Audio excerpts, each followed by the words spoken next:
a few ground rules to go over for this listening session. Bit of housekeeping. If you guys did not receive a participant survey, please just see the registration desk. We would like everybody to complete it. It is confidential.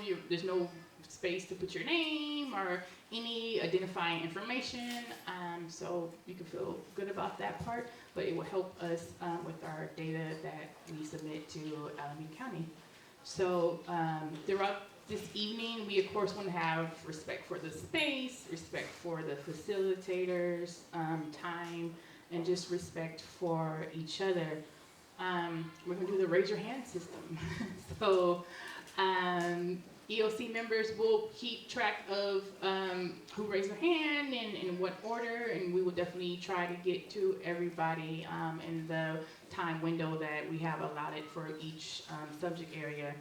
And if for some reason you did not have a chance to speak or you have additional comments, there's on the very last page of the survey, there's room for you to write additional comments on the topic areas. So, and again, we're here to talk about economic empowerment, housing, and urban blight, aka legal dumping, and all the other stuff. So we're gonna stick to those topics. So maybe we'll have another listening session if you want to talk about something else. We're going to avoid side conversations. If you have a big voice, aka you're very opinionated, or you like to talk a lot, we're going to ask you just to be mindful of that and allow others to speak as well. If you have a little voice, we'd like to hear from you tonight.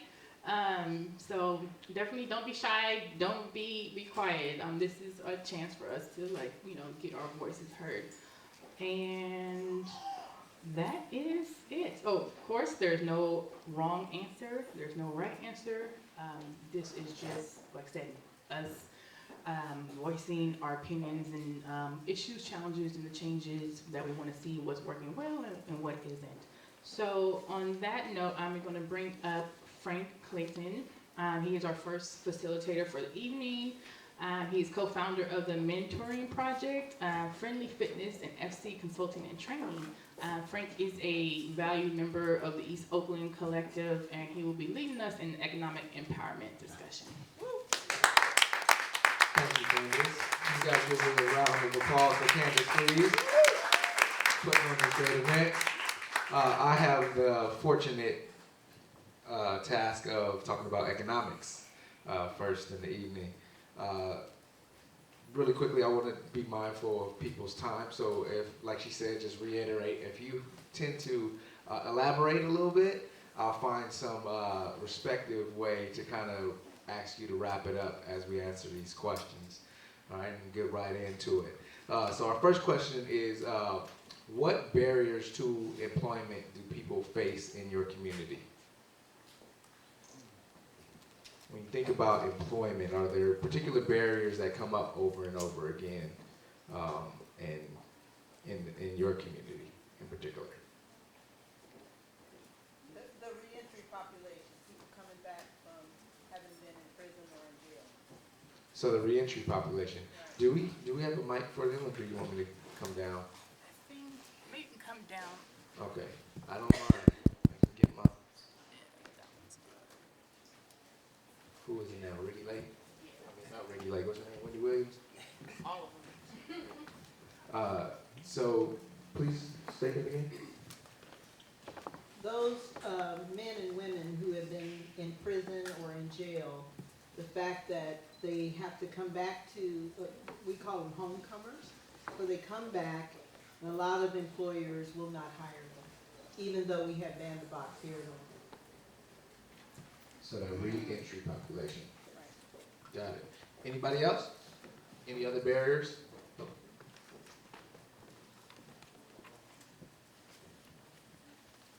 I think it all starts with education, and oftentimes people are ill-prepared for the jobs that they want or the jobs that are available.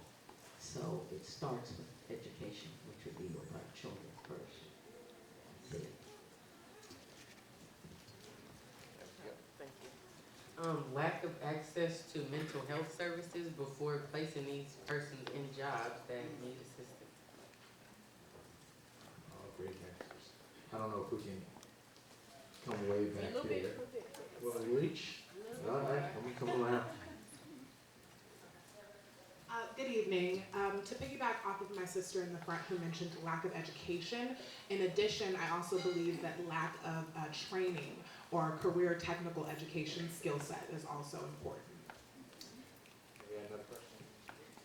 I was gonna say legal status. Legal status. And I would also like to add a reflection of the hiring practices.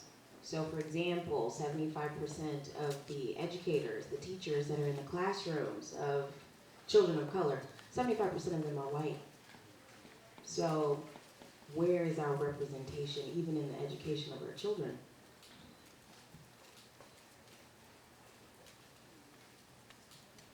As one of the 75% white educators at Merritt College, the employers that we work with and unfortunately the college and a lot of the institutions don't have any idea about what life is like for the people that supposedly we're trying to draw into the both either to get hired or there is an interest in diversifying everything, but typically they're pretty clueless about what life is like for the people they're talking about.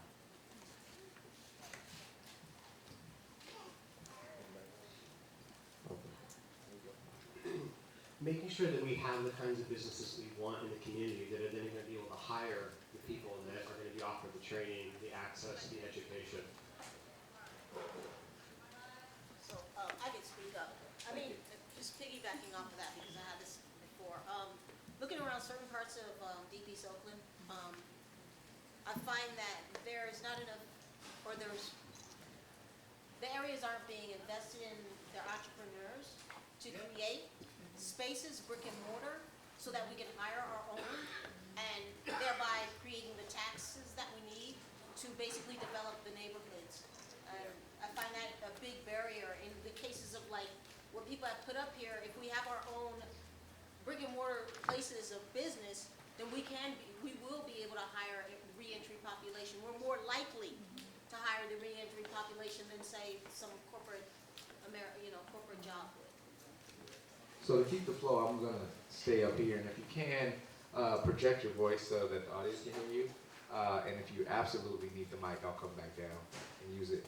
Just to piggyback off of that, so what resources do you feel like we need to help businesses in the community thrive in East Oakland? What resources would you say that we need to help those businesses grow? Any suggestions? Access to capital. So access to capital. Capital that's accessible to the people in the community. Because there is capital available, but there are some of the economic barriers to access. I mean, let's be realistic. If I walk into a bank, I'm more likely to get a loan than somebody who's not white and educated. So people who can actually give us the money that we need to build our communities. Partnerships? Yeah, that's like you said, you can go up in the bank and get it versus, it's like playing chess, you gotta use your assets. So some allies Yeah. in the community. Okay, this is here. So one of the barriers that certain disadvantaged neighborhoods are faced with when trying to get capital is that there's a myth that there's not that no businesses will come in and we won't have that cluster effect. But it's really truly a myth, which makes it difficult for us to get capital to begin something. The city of Oakland, as well as Sacramento, have money that they've given to Oakland downtown, West Oakland, whatever, to create these types of hubs. And certain areas like the Fruit Belt, East Oakland, we have our certain niche markets, and by being able to access that capital and create those niche markets within our area, we can build our own economic base, and that's what's really needed. We need our own economic base and stop reaching out and constantly looking for economic bases elsewhere to sustain us. Thank you. The sister here. And to build off that, I think the issue of structural racism should be addressed. Yes. In that we shouldn't be looking necessarily for partnerships, but that we get it on our own merit. I think another piece of that is incubation. We've been divested in for so long, we do need some of those supports. The same way startups are incubated, small businesses here are incubated. Yes. And so to kind of segue into another portion, I see you, Locke. I'm gonna get to you before I segue. So just to add on to that, I think that all of that is relevant, but with that, to ensure that we are continuing to support people in this community as opposed to getting all of these resources and thereby also having these people be pushed out and attracting new populations through those resources. I think that it's imperative that we have quantifiables put into there in terms of necessity of who they hire, who they invest in, and how many people that are actually from these communities are invested in specifically. If that makes sense. Yeah. So some sort of policy within that, within all of those resources to ensure that we get it. Yeah, absolutely, absolutely. And in that segue, like, would you and your community participate in a collective economic workshop? And if you would, what topics would you like to see? I'd like to see some topics on accountability and trust, because pretty much everything we're talking about is about everybody in this room really coming together and everybody saying yes at the same time.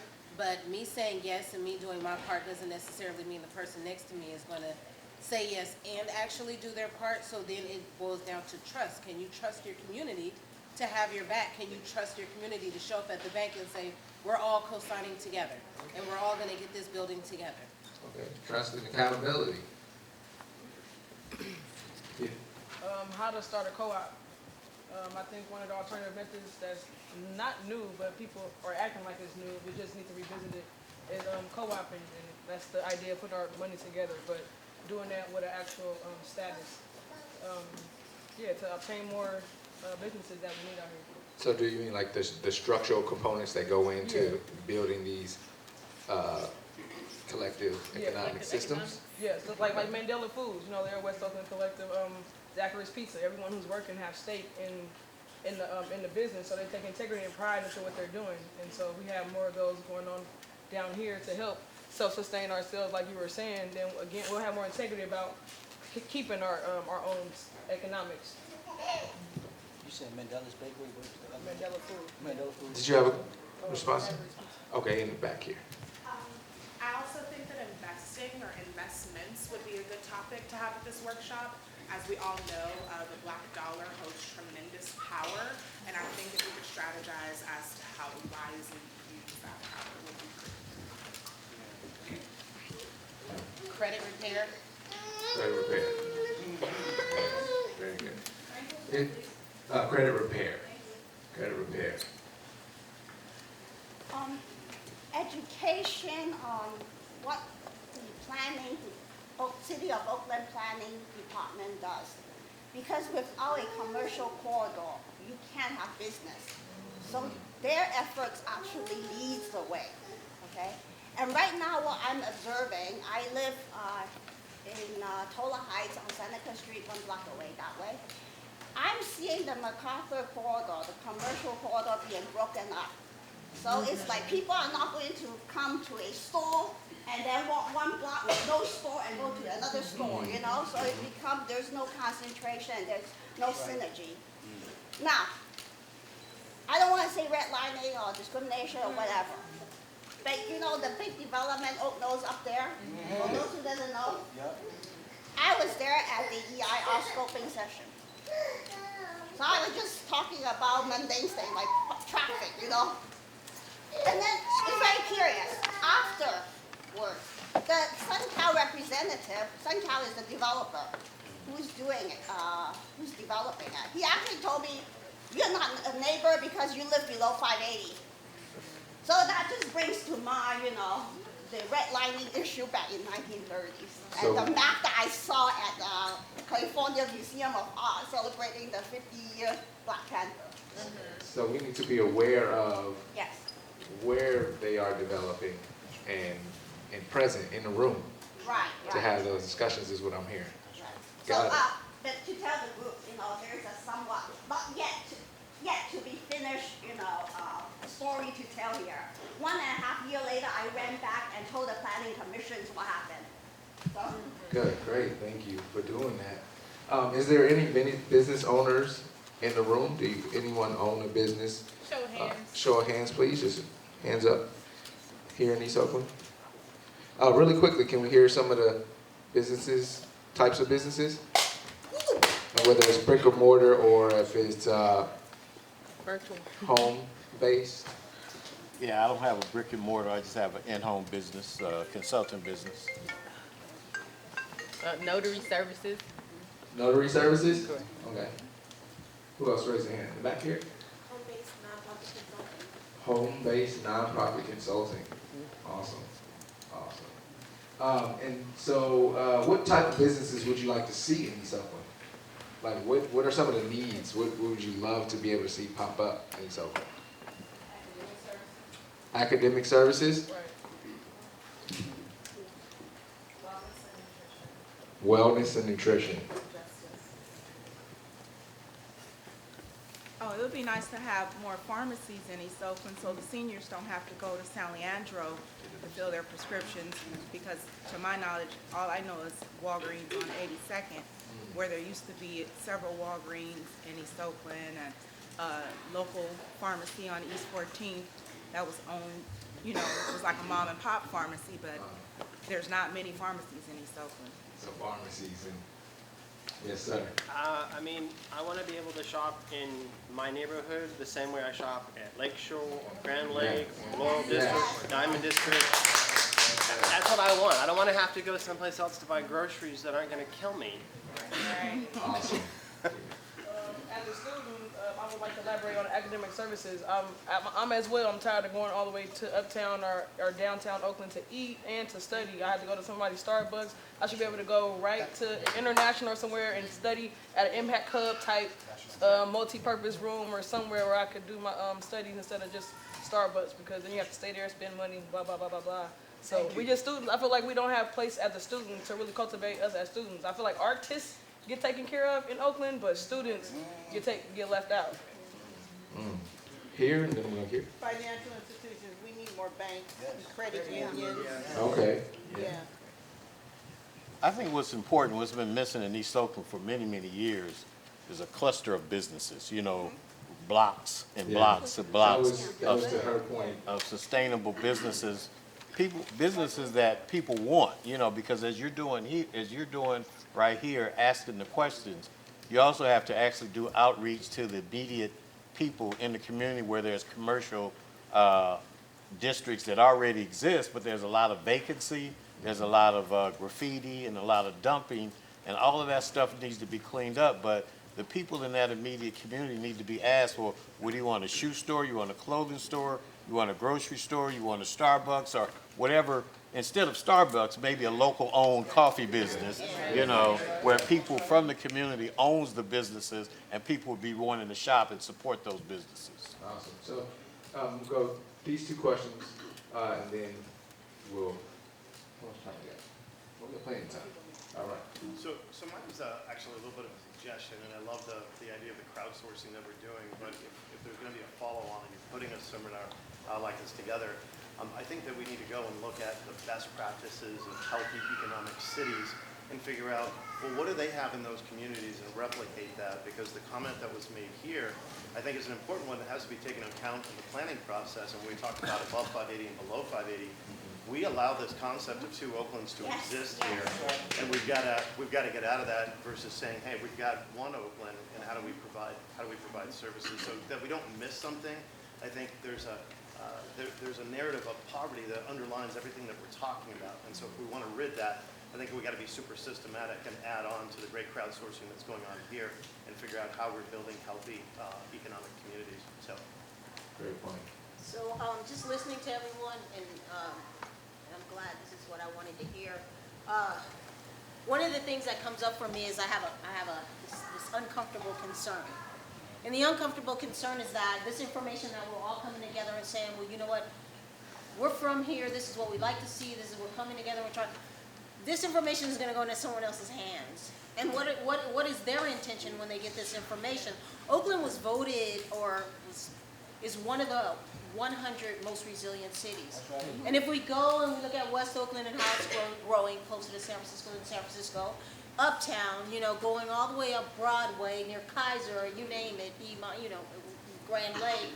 And then we look out here where so much can be done in Oakland, East Oakland, and Deep East Oakland. My concern is when this information gets passed on, what is their intent when they see it? Because there are plans for the 73rd, 98th Street corridor, you know, that we know about. The thing is that we know what we need in our communities. We have entrepreneurs in this room and throughout our community that can provide for our people. The thing is, are we going to be able to get access to the capital to do it instead of someone from outside of the community doing it? We need to empower. How are we going to economically empower our people when someone else owns our brick and mortars? That's a good point. Would anybody like to address that? I'll go here first. No. Oh, okay. I just want to address it as an East Oakland collective member. Thank you, Alameda County, for the grant. That was just a grant to allow this to happen. Like you said, we need funding in capital. So the intent, my intent as a member and what we discussed is we have to report to them as part of the funding. But I'm an urban planning major, so one of our components of the East Oakland Collective is economic development, urban planning. And so this data is for us as well to do our own type of computations that we need to do to figure out what we need for us, by us. I'm born and raised here, 29 years old. I'm an intern in the city of Oakland in the planning and building department. So my intent is not to just hand this information over to anybody. It will be in a report form, but I'm a note taker too as well, because I want this information to stay here for us and to make sure that any efforts that I do as an urban planner from East Oakland is for East Oakland. Okay.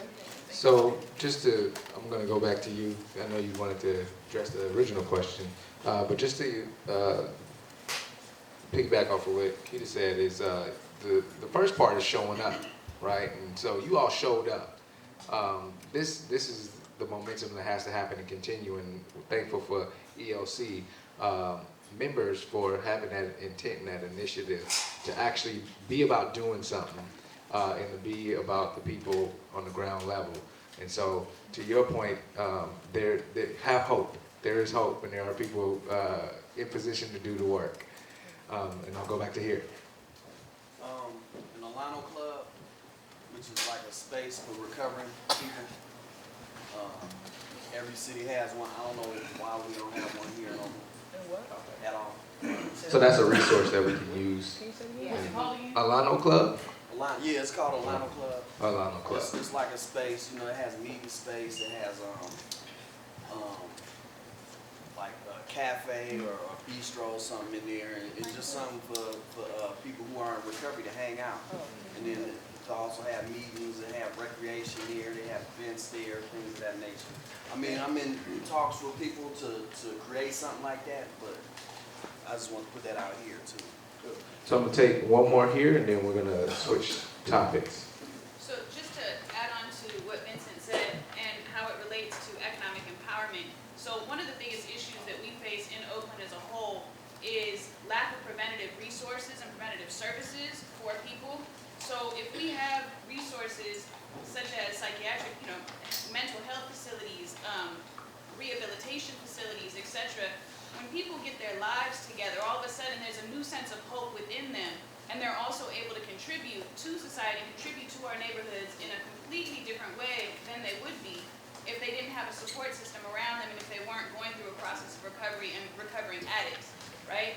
So in the same instance, I think that the preventative resources are a huge issue and a huge deterrent to our ability to be economically empowered. So just to put that on there.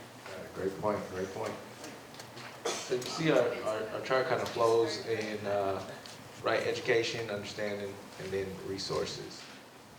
Having the education, then the resources, and then action is what it sounds like to me.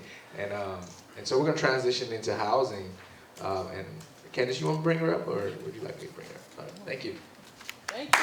Frank, a round of applause for the excellent facilitation.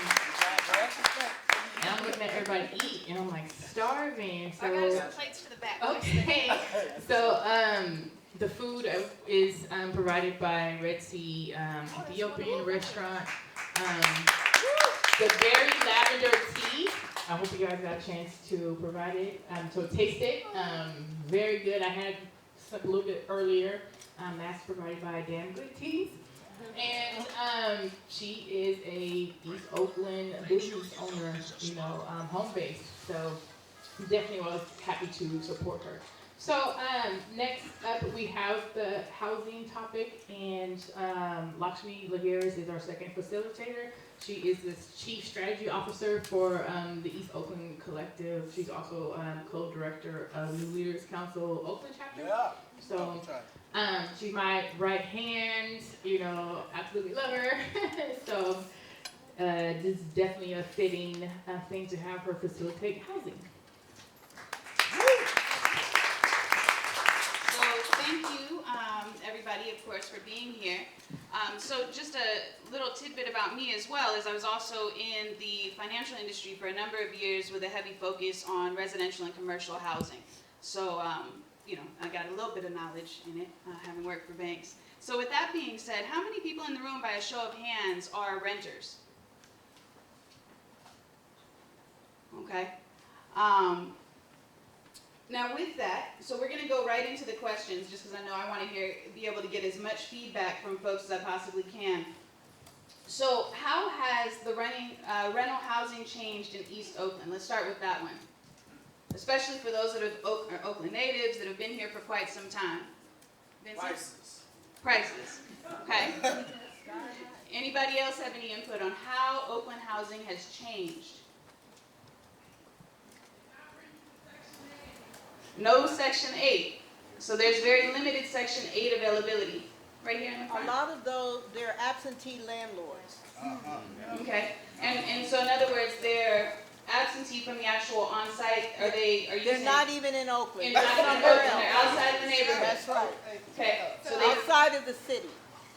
Right. So to piggyback on that, when I tried to buy property when the market crashed, I was getting outbid by, absentee landlords, people who didn't really want to live in Oakland. Right. They wanted to rent out to people. But I'm like, I want to live in the 60s.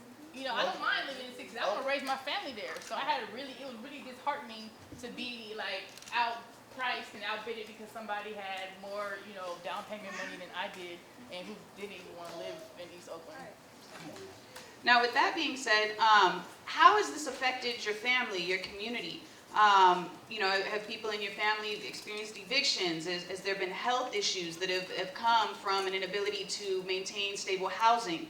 So feedback on how you've been affected personally or those within your community. I think I saw you in the back.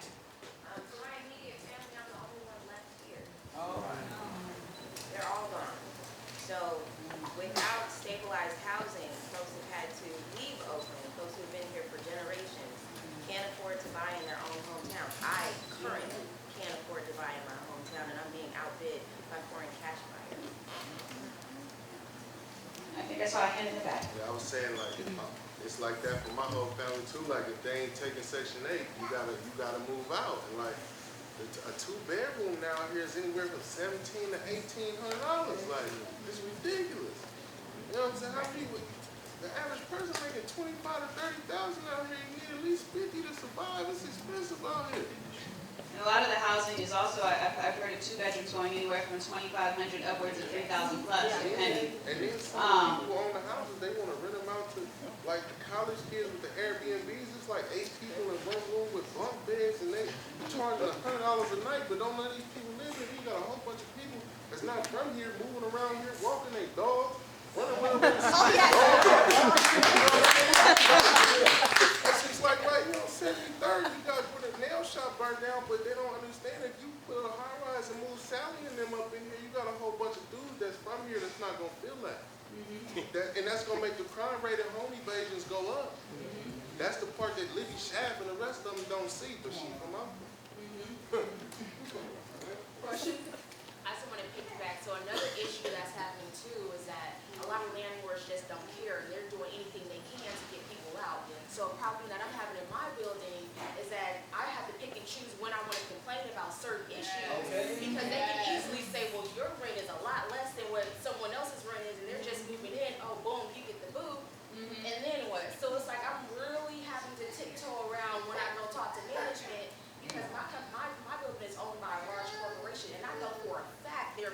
people for any reason, just because they know they can get 2 or 3 times the rent, so. And if I could just piggyback on that, I come from the word of early childhood, and we know that Oakland has some of the highest asthma rates. So you have families who won't complain even though when there's mold, mildew, pest infestation, because if they can secure housing, they don't want to complain, even if it's costing their babies health, their ability to attend school. And so if you look at truancy and absenteeism and rents, it's all connected, because we're in really deplorable living conditions, so people don't want to complain. So our home visitors that we pay to go and help families are frustrated because they don't want their home visitors to complain to go anywhere either. So it's just really with this cycle. In the back?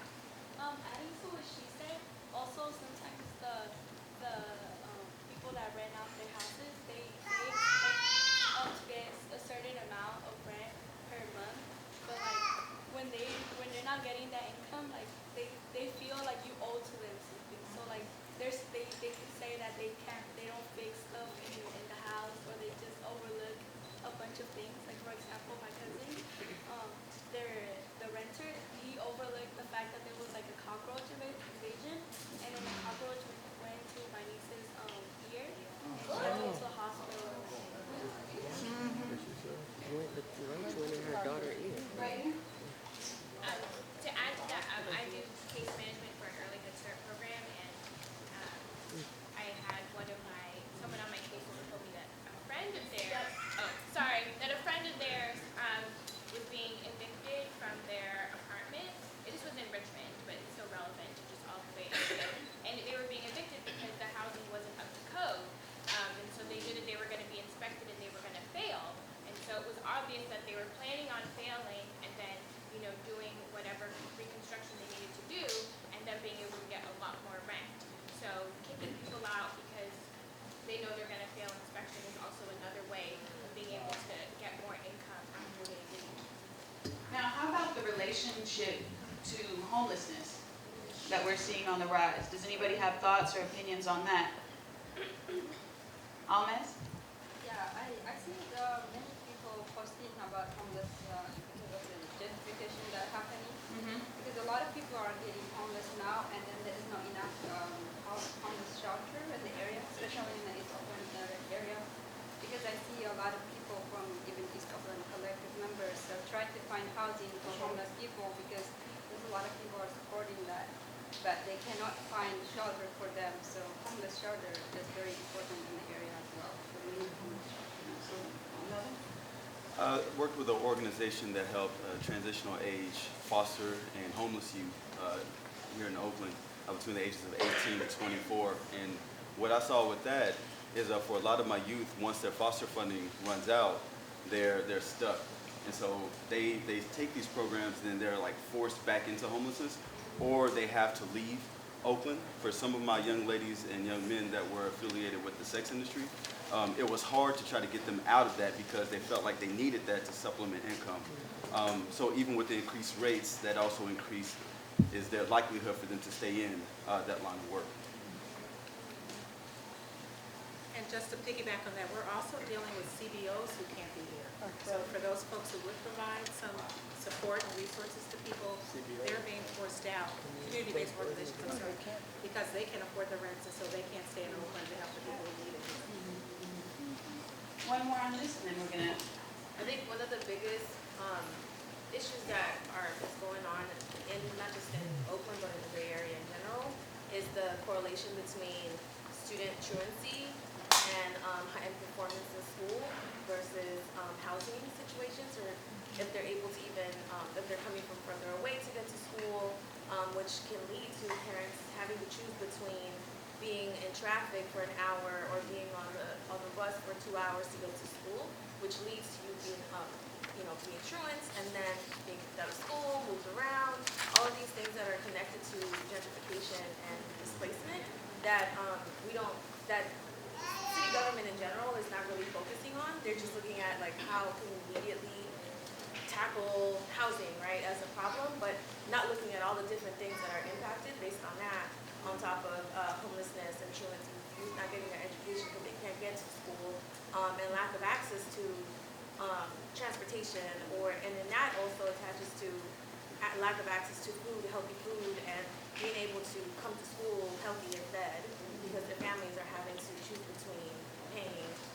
for food or paying for rent or paying for transportation to get their children to school. Which I feel like it's one big issue that has all of these other issues that also need to be tackled at the same time. Now, just a show of hands, how many people in the room are homeowners? Okay. How many people as a show of hands in the audience currently have a real estate portfolio with multiple properties? In other words, you're an investor. It's okay, you're on the rise. You're on the rise. So a show of hands of those who are investors in the community who own rental properties. Okay, great. So what I'd like to talk about are the barriers to home ownership. What are some of the perceived barriers to home ownership in the city of Oakland? Down payments. So I'm hearing down payments, clearly. So a lack of down payment assistance programs as well? Yeah, like funding to those programs, they often run out. Okay. Credit. Okay. So credit restoration or just knowledge about how to build up FICO scores and credit as a whole. Right? Just to go back on, because this is all interconnected, right, the economic stuff bleeds right into this. A barrier to housing is even to have a job to build up that down payment, that you can get out of that renting process.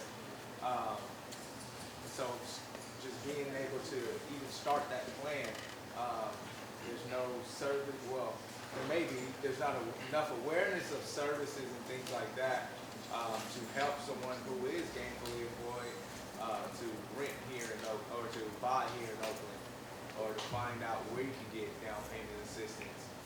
It's not enough awareness and enough. It doesn't seem like it's an urgent. It's not high on the agenda of officials to make that happen. Right here in the front. This is huge. Even when a lot of us get a job, we'll spend our money on clothes and shoes and cars and other things that do not appreciate. And so I think learning how to manage our money and sacrificing, because I remember when I had to save to get my house, it took a lot. It took me working 3 jobs and not buying no shoes and all the other stuff I like in order to start somewhere where I may not have wanted to end up, So it's that sacrifice that we all have to do in order to get started. True. So originally I'm hearing education, right, around how do we even get through that process, what does it even take and look like to be prepared to buy a home, and then in addition, once we understand that, what do we need to do in order to sacrifice or figure out how to achieve those goals so that we can walk into a property. In the back, and then I'll come up front. Way before you get the job, when you have to rent, you need to make 3 times the rent before you can even get in the place when you're filling out the application. So if you got a job, you're feeling discouraged before you can even put in an application. They're giving out Section 8 vouchers like it's a piece of candy, knowing that you can't find anywhere to live. I have a voucher, I can't find anywhere because either the rent is too high or they're not accepting it. It's always some kind of excuse that they have for us to be discouraged. So we need to organize something to where we can come up with something. I mean, we're here, but they're trying to not necessarily just push us out, but just say, we just don't want you here. We don't want your money. We don't want your application for that apartment. We don't want anything from you all, really, basically. So for us that are long-time, Oakland residents, I'm an Oakland native, I'm in my 30s, so I know once upon a time that was not an issue. Exactly. Right? It was not an issue. This was kind of our city, right? We had resources, we could access things, folks could find places to live. If you really needed to find something cheap or whatnot, you could hit certain neighborhoods and you were good, right? Now that's not the case. You can't go to deep East Oakland and find something on a jug or go to West Oakland and, see, now you got me talking all regular. I'm sorry, I'm trying to, right? But that's not the case anymore, right? No matter where you go, because all of a sudden it's become real cool to live in the hood. Anyway, come on now. Gentrification is real, so I don't want to get too far off, but with that being said, as it pertains to even home ownership, so how do we make sure that our renters are supported so that they can eventually achieve the dream of home ownership as well?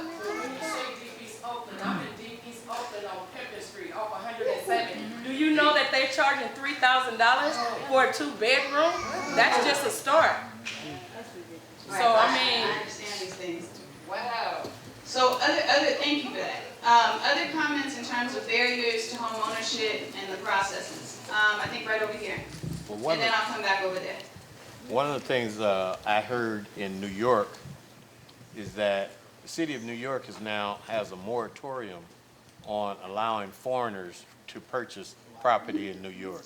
And I think that's something that the city of Oakland should consider, is have a moratorium on people outside of Oakland coming in speculating inside of Oakland and buying up all the property. And what they do is that they bank the property. They own it, they don't rent it out, they don't do anything. And they just wait and speculate until the rents go up or what have you.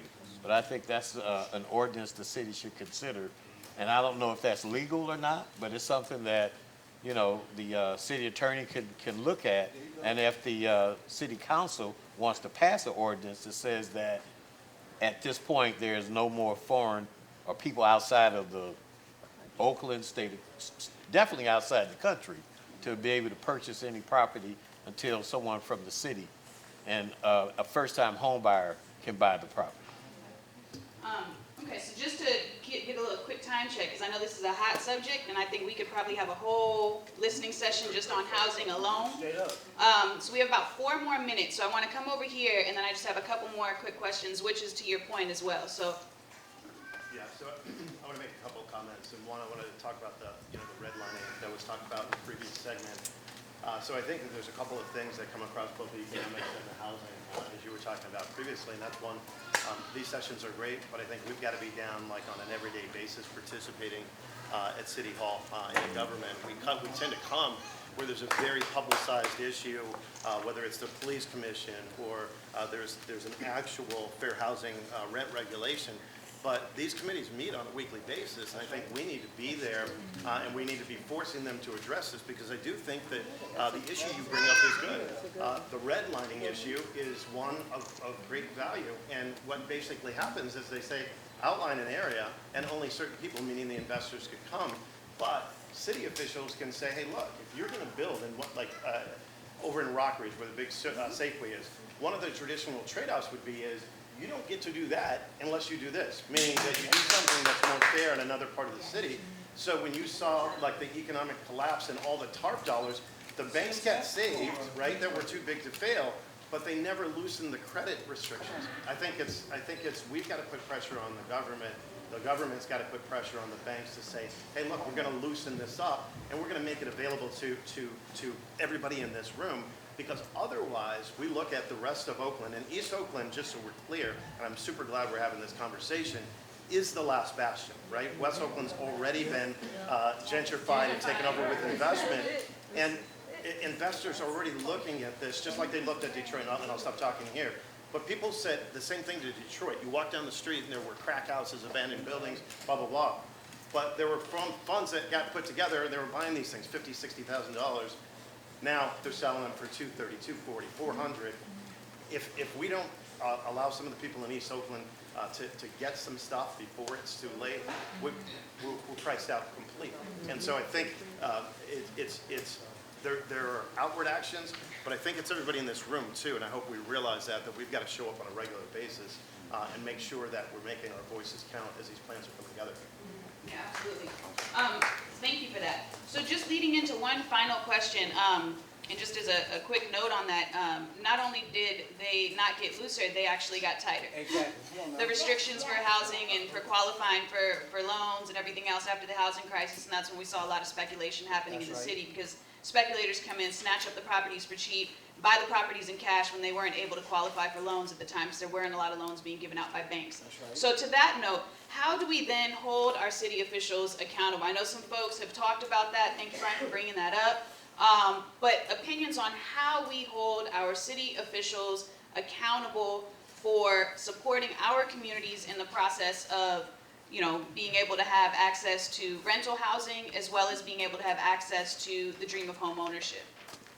I think it's basically just like this brother said right here, is to, first of all, hold ourselves accountable to make sure we're in the know. We can't hold them accountable until we make sure we inform ourselves, whether that be us holding these spaces or you just Googling, just Googling what's going on yourself and stand informed. But I think it's all of our duty to stay as informed as we can so that we can, strategize to be at the City Hall every 2 weeks when we can. And we have the numbers of Oaklanders to do it. We just have to start having more integrity and more accountability about whether we want this change for ourselves or not. So maybe 2 more comments. I saw one hand in the back. Like she was saying, we gotta stay informed and be accountable because like in 06, 07, 08, they came up with a city council bill or something where they wasn't supposed to be able to do what they're doing right now with the rent control.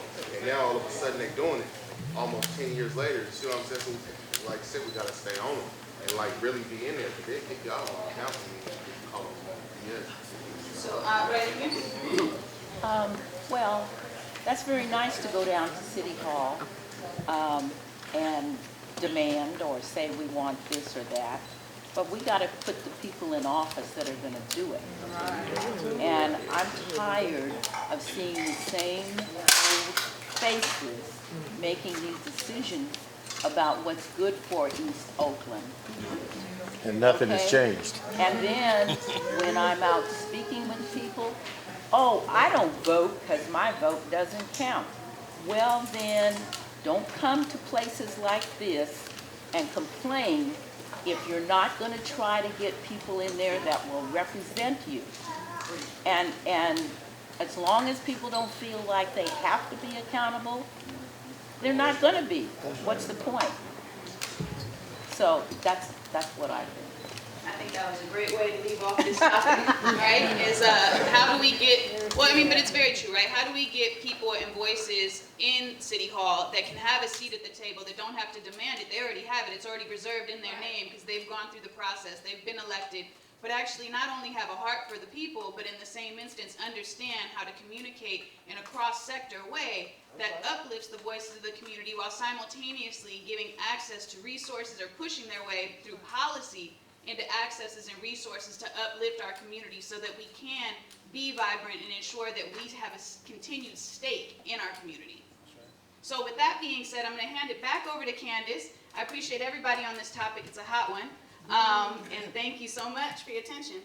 Let's give Lakshmi a round of applause. Thank you very much for leading the discussion on hiring. Now I would like to bring up Ida Miriam, and she is the Director of Community Leadership at Youth Uprising, and she's going to lead us on a discussion on urban blight.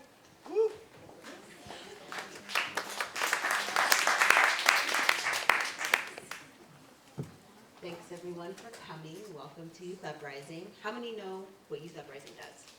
Or how many people have been here before? Okay. Okay, so can you tell me what Youth Uprising does? No. Go ahead. I mean, it provides a safe space for youth. I know there are a lot of academic programs, a lot of training programs, but I look at it as a community resource for youth. Yes. We focus on health and wellness, and we recently launched Castlemont Renaissance, which actually I work for Castlemont Renaissance, and we focus on 3 things. Cradle to career, so we have the charter school next door and Castlemont High School, community health and wellness, which YU does, and housing. And so a part of all of these campaigns is focusing on legacy residents and pushing back on gentrification. Yes. And so our theory of change is personal change plus systems change plus community development is how we will see community transformation without displacement. And so in that spirit, we believe in conversations with Candace that illegal dumping and blight is sort of the first step to really getting to that place. Can anyone tell me what blight or illegal dumping is? If you live here, you know. Okay. It's something that could kill over 30 people at one time. Okay. Can you speak a little bit more? Meaning that when you have a building that's blighted outside and in, and that there is no accountability for that, there is no enforcement of rules and regulations, whether it's a tragedy or not, even if it's just on the street. I oftentimes will be riding behind a city employee, a public works employee, and they'll pass right by some dumping. And unless it's called in, and I've called in several times, for illegal dumping, and you have to go through all kind of hoops and stuff to get it done. And in fact, one time when it wasn't acted upon, I actually took pictures and had to take it down to the mayor's office and see what was going on. So, you know, I think there's a lot of accountability that has to happen within the city, but then we also have to hold our residents responsible too, for the people that's doing it, whether they live inside the city or outside the city. So I think there needs to be a real good campaign on not littering, not dumping around the city, and start that young with young people. If they realize that, you know, just throwing their hamburger or soda pop can on the street is not good. You know, we need to try to get that ingrained in people's minds. Okay. Does anyone else have experiences with illegal dumping in the neighborhood? It's everywhere. Yeah, I mean, I don't own a car, so I walk everywhere, and I do a lot of see-click on illegal dumping. And so I watch to see what's dumped, I watch to see where it's dumped, I watch to see how long it takes for the city to respond. I look to see whether or not the call for service, if I report a blighted property through see-click, the Public Works Department will register it, will give it a call for service number, but then they're supposed to pass that buck to the next department. And I don't think, you know, so I see that. And I think that there's a couple things. One is that the city needs to start rethinking how they do this, because they continue to employ the same methodology with the same result. And when I last heard Mayor Schaap talk about this, you know, there's sort of this onus on us to do the work of the city. Right. And, you know, one of the questions I have is, okay, let's say you take the top 5 blighted spots in the city. What is the city doing to correlate that data that's already being collected through various channels like see-click fix, call for service to OPD, and how are they actually trying to take what limited resources we do have to try and make a difference? Because you can't solve all the blighted places in the city, but if you start effectively changing the narrative in some of the worst spots, then you not only send a message to those who are dumping, but you show people through common sense approach, empowerment essentially, that they can be a part of the solution. And so I think the first question is, what are the sources of the dumping, right? You mentioned littering.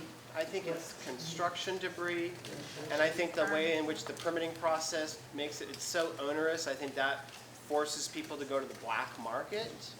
I think that there is a lack of knowledge on, oh, hey, I have a mattress. I can get this picked up twice a year through my landlord or through waste management.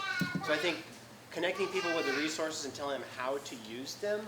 But I also think we need to ask the city, hey, you know, if you keep doing the same thing and you get a different, if you keep doing the same thing over and over again, expecting a different result, well, maybe it's time to look at yourself.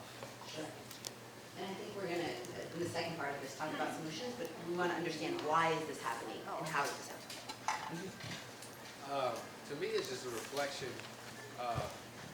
It's all about the narrative. To me, like, we take ownership. We have people that, you know, claim this place, claim that place, have real ownership. But the reflection of that space is people don't really feel like they own it. And so it's nothing to throw a wrapper out your window because I don't own this place. And so, and you know, it's something that I think is on an individual basis, starting that narrative about if this is something you own, you want it to look like you take care of it, right? You don't see that in certain neighborhoods because they want it to look a certain way. But they also have a certain vested ownership, right? Their property value goes up when it looks a certain way. And so I think it's just, you know, to the brother's point, I think that you have to start with it young and really teach the correlation, the connection about how you take care of something when you value it and when you want to call it your own. Okay. I very much agree with that, but I think also too, just, you know, looking around and the lack of like beautification projects, simple things, you know, in areas, and what you see reflected back at you, if there's a bunch of trash on the ground and there's spray paint everywhere, you know, Coke bottle out. When you see beautification projects in your neighborhood and you see places where you could, you know, enjoy and it reflects back, I think you're less likely to throw that bottle on the ground. And also having access just to trash cans on each corner, like in some places in the city where they're not, you know, accessible elsewhere, can really, you know, make a difference. That's a great point. So we learned in part of our campaign process that where there's graffiti, you will find a lot of illegal dumping because it takes 20 plus minutes to do sort of street art graffiti, whatever you like to call it. And so it takes 2 minutes to dump. And if someone has not caught someone at night doing graffiti, therefore you can dump. So that's a great point. Woman in the back, and then Back pimping again in the corner. There's always dumping. But at the same time, I was walking to school the other day, and there was a gentleman who we spoke, and there was accountability. He don't own, but he rents. So how you feel about your neighborhood? That's what I usually ask everybody. How you feel about your neighborhood? How you want it to look? You know? So he had a bag and he was cleaning. And he started talking to his neighbors and asking his neighbors, did they want to participate? And that's where it starts. We have to have open communication between one another as far as the neighbors before anything, as far as to have action or a call to action. Do you know your neighbor? Do your neighbor feel the same way that you do? I mean, we have to start talking to one another. We may feel the same way, just like this election. That should have opened up communication for everybody. How do you feel about it? Somebody, you know, there's a lack of communication. We walk by each other every day. We don't say hi. If we do say hi, somebody got a problem. The face is all frowned up. What's the problem? If I say happy Monday, what? Happy Monday? Yes, it's happy Monday. Say something to somebody. Say hello so we can start getting to know each other. I mean, we all in the same neighborhood and we all want the same thing, but if we don't open up to speak to one another, then we don't know what's going on. We just all mad, and what for? You know? I think that's a great point. To focus on relationships, yes. I think, because we're talking about, you know, what causes it, I think that displacement also causes it as well, too. If somebody's been kicked out of their home, they probably don't see the neighborhood as their home because they're being kicked out. And then when you have to get rid of your stuff, you may not have the money to, you know, hire someone to come pick up the trash. Right. And so I do know that there are people that'll say, hey, you can take your trash to this location, dump it off at this location at this time. And if you have a number of folks that are thinking that same way, feeling that same way, even if our messaging is like centralized just to this area, folks outside in the city that still uses East Oakland as a place, as a dumping ground, that still doesn't prevent them from doing that.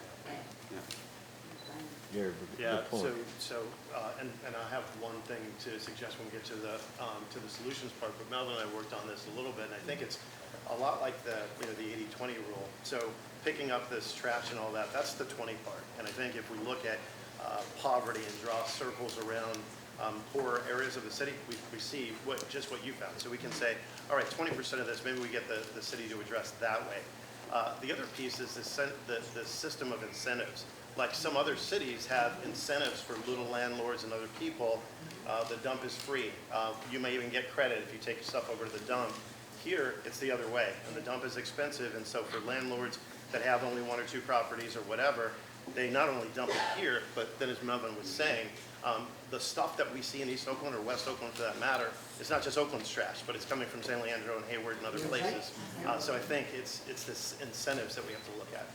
You know, and I think there's also like a normalization, right, of life.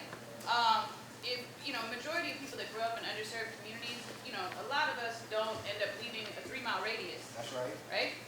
And so if all you've ever grown up with is a community looking a certain kind of way, how do you know anything else? So what I've been hearing a lot of folks say that are newer to our community saying, oh, I just can't believe people live like this. Okay, well, you've obviously seen something different. And it's not until we end up getting outside of our own surroundings and seeing how other people live that we even start to notice when we come back, wow, the sidewalks are cleaner. Our sidewalks are dirty. I never realized that before, right? So there's this aha moment that happens in the community. So, you know, I think that the normalization of it is not necessarily a cause, but it's a level of acceptance that we also have for the blight in our community because it's what so many of us have continuously seen and accepted as normal. There's a lot of liquor stores in the area, so if you look at that, and if you look at the concentration of wrappers and beer bottles and stuff, it's a lot of that going on, especially in East Oakland. If you go to North Oakland, there's a lot less of that. That's where I grew up, and if you go back there, It's not a lot of that happening. If you go to where there's a lot of schools, there's a lot of graffiti and that, so it has to be some kind of communication, as someone said, with the kids that are doing these type of things to kind of take pride in their school area. And I don't know, something with the liquor stores, they need to do something because that's where a lot of that is coming from. This is a sore subject for me because I live near Stonehurst and there is illegal dumping like every other day. Believe it or not, the city comes and diligently and clean it up, but the next day they dump again. Everything from refrigerators, beds, furniture, everything. However, that's not solving the problem. I understand that dumping is high, like you said, it's expensive. Some people don't care, maybe they don't care about the neighborhood. However, going back to what you said about city council, we may not, I'm too sick and tired of the same people being in office. However, in Lakeshore, Rock Ridge, what do they do when they want something better? They go to city council and they push. So let's do that. So I see a common theme is like, you know, us as a community getting out and doing things. So I think this illegal dumping problem is definitely twofold. I think it's us getting out there, like the sister said, talking to our neighbors. And I know East Oakland Collective, we do a lot of cleanup, days ourselves, and we work with Desley and help her out sometimes. And like, my neighborhood gets dumped on every day. So whether it's, I've seen cars get burned, whether it's people burning their cars for insurance money or whatever, or to get a new one. But I mean, I investigate my own hood. That's my hood. I gotta walk my dog every day past that trash. Condoms, you name it, is on my street, right? So I take pictures. Some Mediterranean restaurant burned their car on my block, and it's from a car from Oakland. So I took photos and stuff like that. I see Bloom wrappers from the cannabis downtown. I called Bloom. I called Bloom and said, your customers are coming over to the east, or my neighborhood, or they live there, whatever, and they're littering. And they're like, you know what, if you find a receipt, call back, and then we'll talk to that customer. So I'm like, I'm a little militant, so I'm not advising people to do this, but I'll take your trash and put it on your car next to your car. So if I can put two and two together, I'll be like, so it's not being, like Lakshmi said, not being desensitized, and be like, I'm not gonna stand for this in my block, my neighborhood, my area, and catching people. So it's kind of like us doing the work just on our own a bit, but then it's also holding the city accountable. Be like, you need to come get this stuff in a reasonable time, because they'll come get it probably from the hills, because the flatlands, it sits there by Coliseum, San Leandro. It sits there for days, and you've seen there's news reports and still nothing's happening. So I think we need a campaign. So that's a good segue, yes. And moving to solutions really quickly. We should be, when we talk about solutions, be very creative. Candace was very creative in calling Bloom and just taking it upon ourselves. We should also be thinking about, do we want to take, if we are going to do trash collection, taking it to City Hall and dumping it there.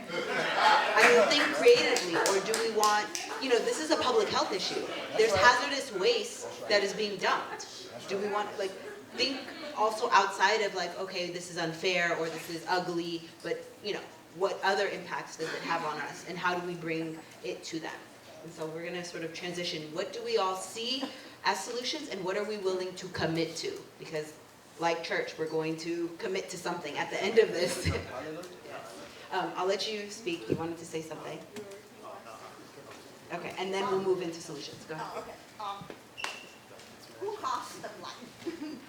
I can tell you. I feel like City of Oakland had to play a big responsibility, because I first observed the flood around 2008.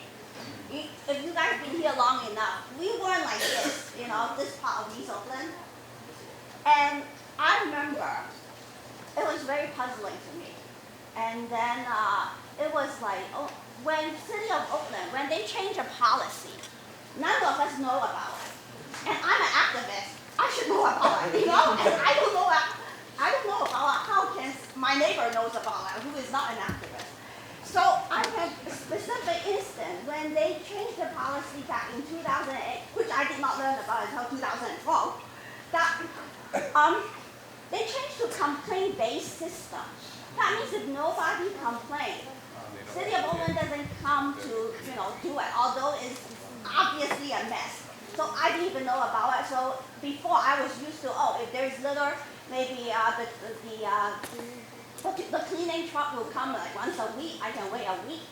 But so I think, and then so things got out of hand because once you see trash and then people come in and toss into another pile of trash, like what they call it, the broken window theory or whatever, which is controversial theory. But so to me, it's like lack of communication between city and residents. Okay, great. Now we're going to segue into solutions. Let me get some folks who haven't spoken before. Go ahead. Yes. Yes, you, go ahead. I think just holding people accountable. I mean, East Oakland wasn't like some, fairy tale land, just recently. It's been like this for years. I grew up 96 Sunnyside, and I can't never remember my block being some oasis of cleanliness. I think holding people accountable is definitely one that we can do. Doing blitzes at different hotspots on the nights that illegal dumping is likely to happen. I know with the City of Oakland, I think I read up that a part of if they catch someone, part of that fee of what they're charging goes to the people who report. So just trying to figure out ways to get out there, and even as an East Oakland collective member, doing our own little maybe Saturday night, once or twice a month, going to these different areas and staking out for a couple hours into these areas. I'm down to do that personally because this, I have my son here, I have my wife here. This is the city that I live in. This is something that I see just like everyone else on a daily. And outside of that, doing the cleanups, which EOC is doing. So I think that's some of the solution. Okay. Who here would be interested in doing a patrol or joining what he's suggesting? Okay, great.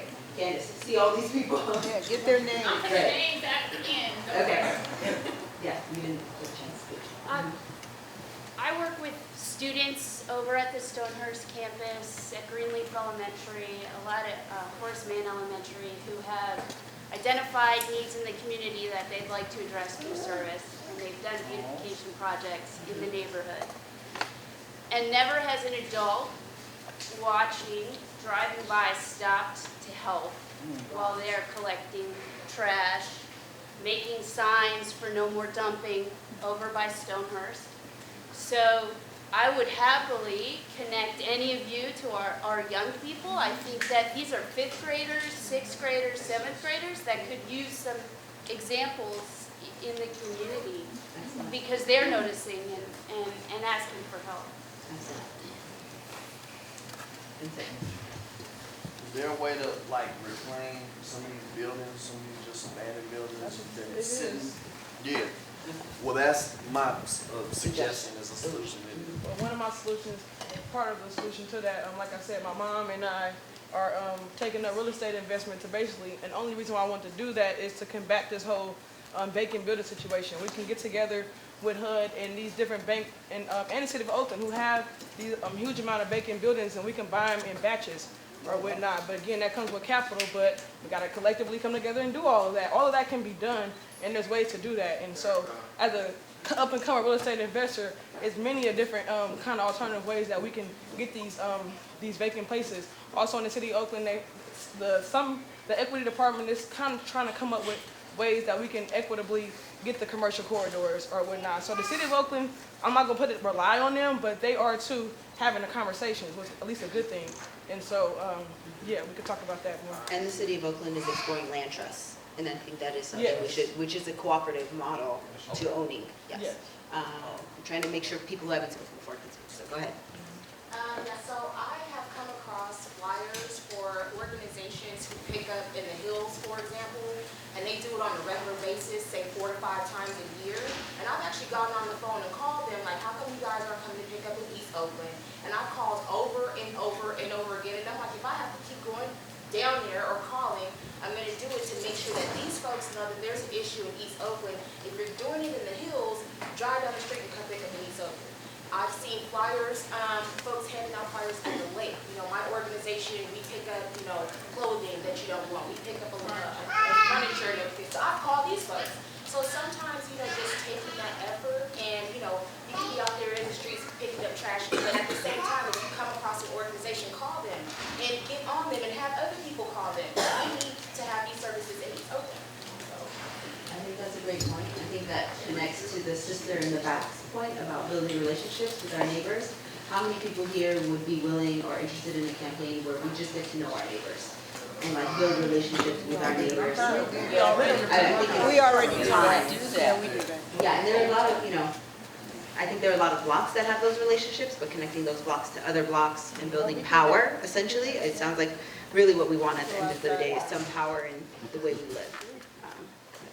I was gonna say, this is a little, I think that their point to buying the buildings, or figuring out ways to purchase the buildings is more the nuts and bolts, but even before that, right, creating, to Loxie's point, dispelling the normalization of it and creating a vision of what could your community be like if it wasn't the way it is now. So, whether that's a visual campaign, the same way all the positive billboards are going up right now in Oakland, doing that, what this community look like if this block was clean. And I'd just like to, you're talking about solutions, and so I'm just making notes on what everyone says. And so one of the barriers to employment people said and people know is the reentry population, as well as you, young men in particular, who are having a hard time finding work. There's the city of Oakland downtown, they have people that go up and they sweep and they clean up, and they're paid, I think they're paid $15 an hour to start. I don't see why we can't ask for a certain amount of stipend money, whatever, however they get access to that money, and put those people back to work, and put especially the young men to work at just taking sections of the worst sections and doing that while all this other stuff is going on. But having someone constantly out there with these colors on says to everyone who drives by, walks by, we're cleaning it up. We're cleaning, we're here again, we're here again. We're normalizing cleaning up as opposed to normalizing throwing out. To tie in what kind of what everybody said, as I mentioned, I'm an urban planning major, so part of what I want to do with this information, we asked how can we do, or my mom asked, like how do we get the city of Oakland and other places, how do we get our city, our neighborhood to look like Lakeshore and other places or whatnot.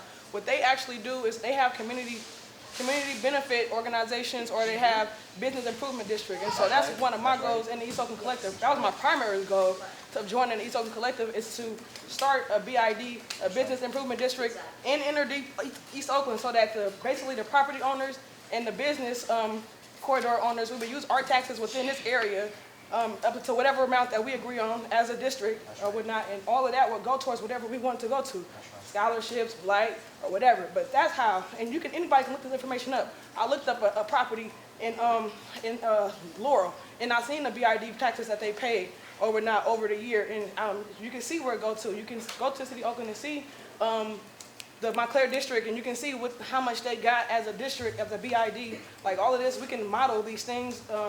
I have the model on how to start one. Like that's kind of, to me, the answer is to create our own business district so that we can, that's how we keep our economics here or whatnot. That's right. Bill, I have this organization in San Francisco called San Francisco Green Streets that would like to come and work in Oakland. They say it help train in Oakland, and what they do is hire youth who've been in gangs, and it's run by youth who've been in gangs, and they get paid to do the cleanup of the illegal dumping and sort it and bring it to places where it gets recycled, and they get money from the the recycling company.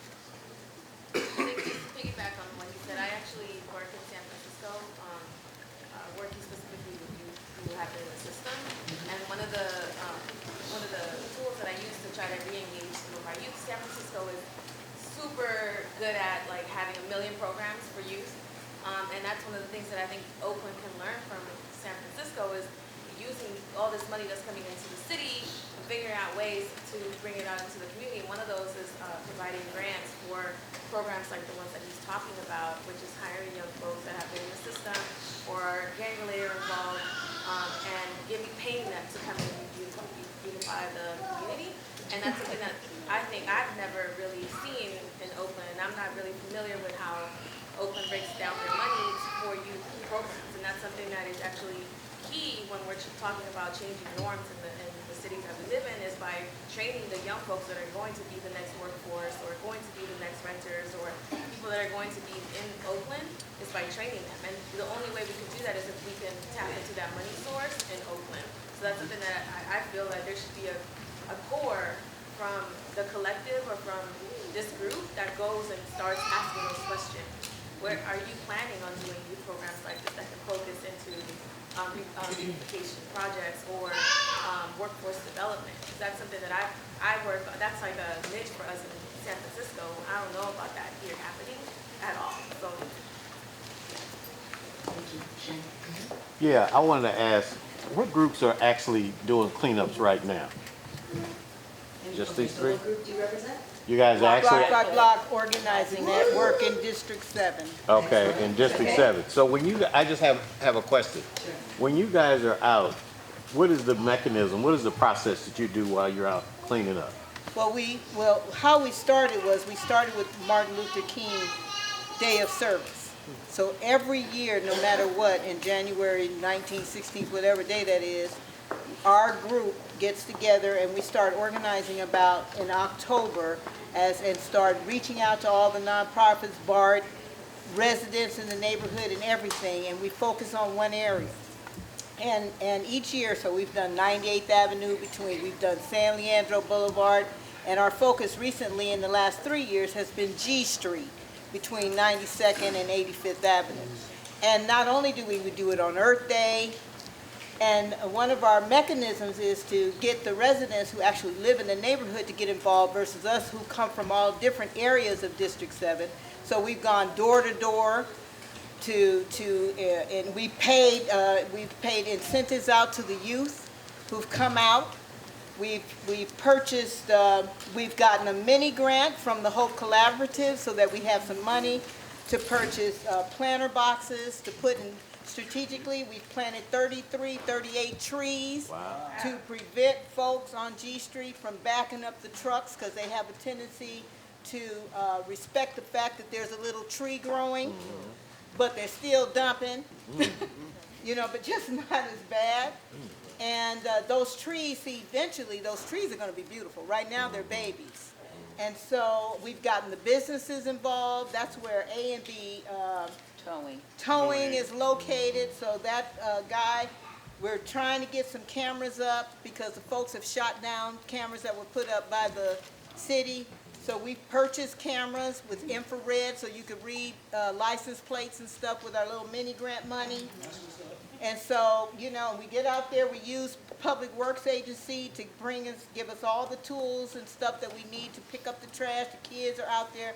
We got pictures, we got evaluation, and everything else we need in order to get more money to keep it going. So here's an example of best practices right here. And I think others who wants to do it, you should network with this young lady and all her groups, all of you, because they seem like they have a mechanism that can solve some of the problems. Absolutely. And we see quick fix. So I wanted to mention that really quickly. Both the news has reported and a lot of people have explained that they, report this and see quick fix and nothing happens. And a lot of homeless people became watchdogs and as a way to generate income. It's like $100. Per person they actually, use their. It's not $100. Well, as It's a percentage of the fine. Okay, well, I was told it was $100 by the city, so maybe the fine is, relative. But the point is, there is some money that they get in return, but they have not been distributing that. And so I think a big piece of it is enforcement. And so you can have these great policies. I think the gentleman in the back talked about, we have to stay with it all the way through implementation, all the way through. Yeah. So two quick things. One to the point that was being raised here, and I've been at least one of their cleanups, which is super well organized. Is the idea of looking outside of the government just for the money? It's like the center here got money from the San Francisco Foundation, right? And so there are other people that want to invest in our communities, and I think being diligent about that. And then the other thing is, and you asked for innovative, revolutionary things. So don't tell the city that I wanted to cost them money. But as a young lawyer in New York, we sued the city of New York over the unfair way that they allocated money between poor school districts and richer school districts. We were successful in getting $6.4 million reallocated. So that didn't cost the state of New York anything. It just got the money reallocated fairly, which sets up my point. Next budget cycle, bring an injunctive suit against the city, because if you look at it and you stack up all the work that's been done, like Merritt, District 3, District 4, District 6, and District 7, I think you will see a very high disparity. And so if you go and ask for some sort of injunction, but that means that we all have to show up at the budget, we have to be armed with the data, but I think maybe looking at some sort of injunctive relief like that, which demands that they put an equal share all around the city, especially in areas that may need it more than some others. That's right. Excellent. Thank you. Young man. So you brought up the idea, there's a question of how do we make sure that we all get to know each other? Because Yes. a community where everyone knows each other is stronger, we can organize more easily. I think it's good to make things fun. People show up and think they're fun.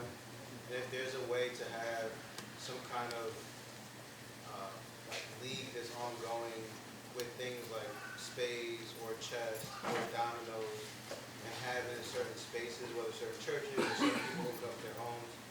And the idea is that on any given time, if you're into it, you want to play spades after the weekend, there's going to be an opportunity where you can meet somebody new at one of these places.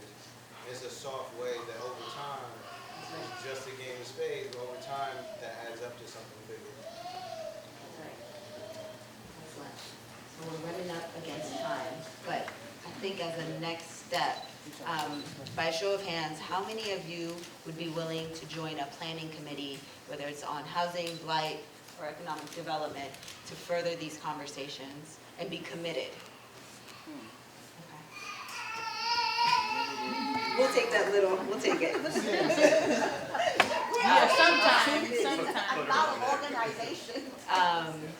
We also have some campaigns that we're working on, voting engagement, voter registration. We've done a lot. So you're more than welcome to join us here with Youth Uprising, but we are partners with East Oakland Collective. So we will be continuing this conversation. Also, to your point, this is an open space. You're always welcome here. We have studios. We have a lot of other sort of amenities for young people to have fun. So hopefully you find that here. Thank you. Thank you. Let's give a round of applause. Great job at facilitating urban blight, which is definitely an issue that is a sore spot for me.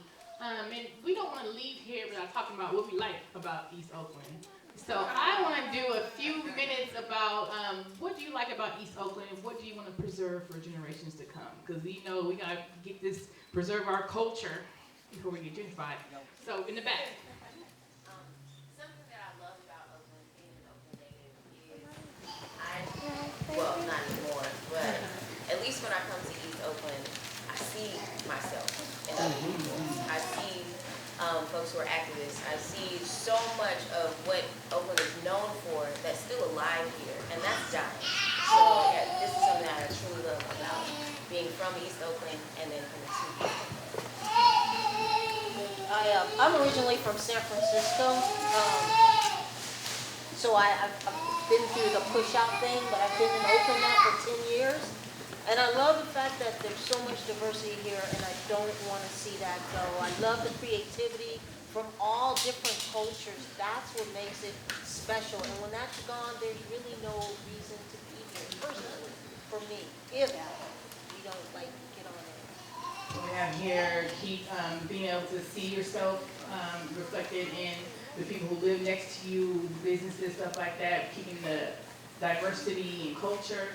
We have a few hands over here.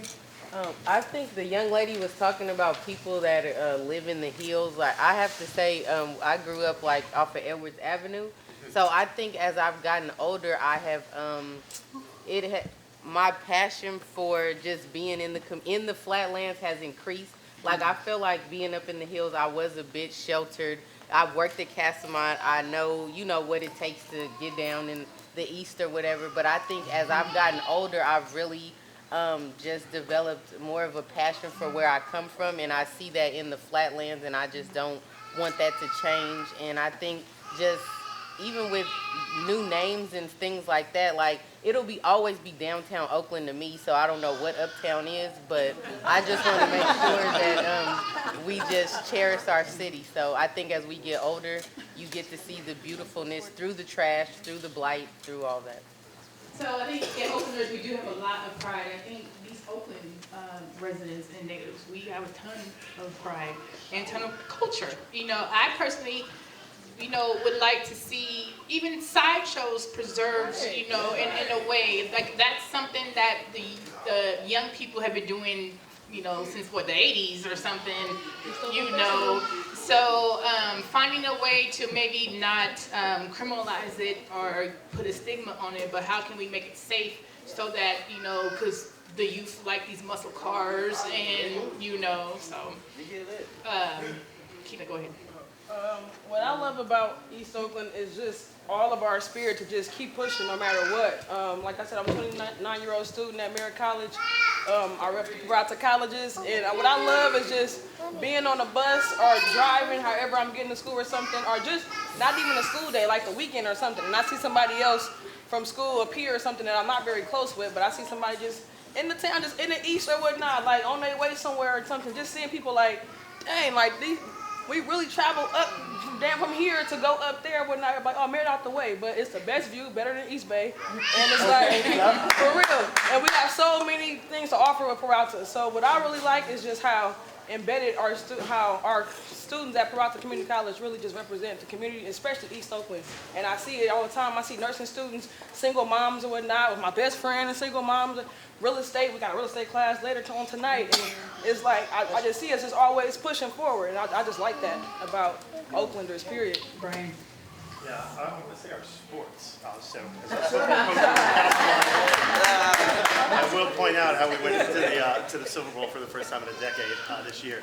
But I would say that the point of bringing it up was when the kids heard all the past people that have played pro, that have gone on to do stuff, they're more inspired, and what we're really proud of is how much our graduation rate is uptick.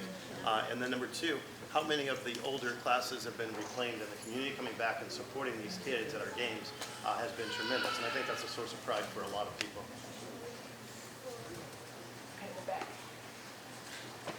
Well, hi everyone. This is why I like East Oakland. You see every kind of different everything. Came here from San Francisco, but you guys strive me to go to college, just striving me to work harder at everything. I have my kids here, and it's a beautiful place. I mean, there are smiles, you get frowns, but it's more of different people. And sometimes we do talk to each other. You know what I mean? And that's a good thing. So. Yeah, I moved up here from LA. I'm over here next to Mills College. I like being close to the hills to go run, the redwoods, that's nice. But looking past the trash and all the playfulness, you guys have beautiful architecture. Buildings and houses. You go walk door to door, house to house, down streets, beautiful homes. You don't have that in Southern Cal. You have a lot of tract homes, homes with the light, but that's one thing I noticed about East Oakland and the homes. So don't let no one devalue your property. You guys have excellent architecture, excellent homes.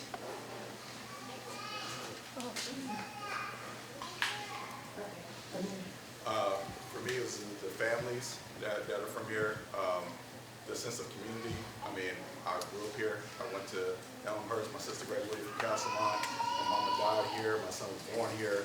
For me, it's just catching the 40 from here all the way downtown, catching the 82L back up, and having fun on E1 and it's home.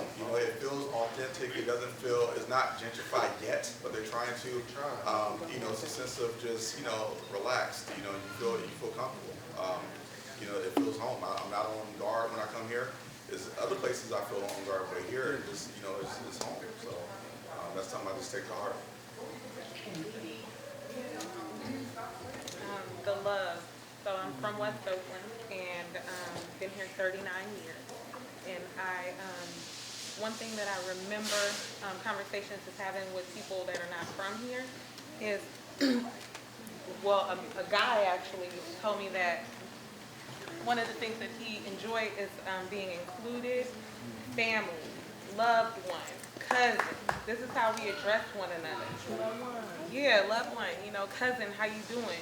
And we're not physically related, but this is just the way that Oaklanders have always been. And it's one of the reasons why people are really attracted to coming here. And it's one of the reasons why people who are from here with those values want to leave so badly. Because that inclusion of the diversity has gone away. And that's one of the most important things to me, period, is to impress upon other people and newcomers with the culture of inclusion that is key here. Okay, we're gonna wrap this up 1 minute, Caesar. I'm from Oakland, and one thing I love about it is the culture and the way we set trends. Like, we set trends for the whole world to follow. Like, correct. And they don't ever want to give us credit, but they always like everything you see on TV is art imitating our life, and they don't give us the credit for it. True. Cal Bennett.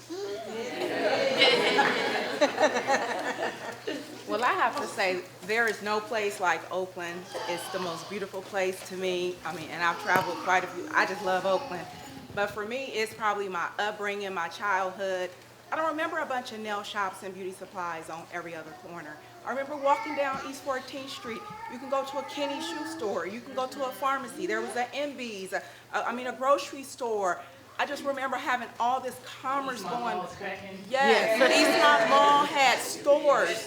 Yes, and I think that's what I hold on to. I want Oakland to go back to be that again. Okay, a few more right here. Excuse me, but I'm originally from East Palo Alto, and after so I seen what's going on happen to my hometown. East Palo Alto is completely different from how I grew up. None of my family was there. I had all my family there. Everybody's in the valley and stuff like that now. So after we moved out of East Palo Alto, I stayed in the South Bay. That's where I went to high school and stuff. And I moved to Oakland when I was 17, and it was the first place that I felt at home since I had lived in Palo Alto. So I just like it because it's the community. You know, living in the South Bay, it's diverse in a different way. You're gonna meet a lot of different others, but it's not as many just like people of color. You can meet people from all different countries, from Africa and stuff here, and it's not the same.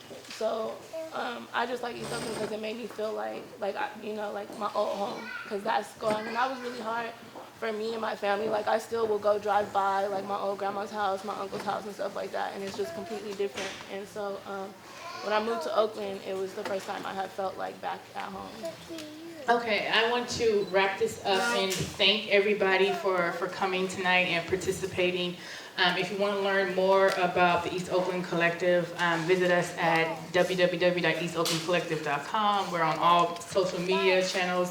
Definitely, there's a few of you, block by block. I want to talk to you afterwards. Don't leave.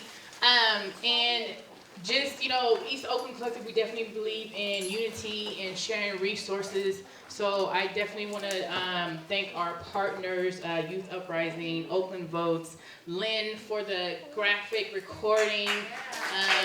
We're going to get a digital copy of this. We're going to post it on our website, Peralta Colleges and Peralta TV for being here. So this event, this entire evening was recorded and it will be on YouTube. The Focus Leadership Initiative, Melanite Media for doing social media for us tonight, Portia C. Jackson, Public Relations for handling our press, BOAPA for spreading the love, Organizing for Power, the Mentoring Project, Global Communication Services, Mike Shirts Goats, who is vending in the other room, so you definitely want to check him out. He has some dope shirts for sale.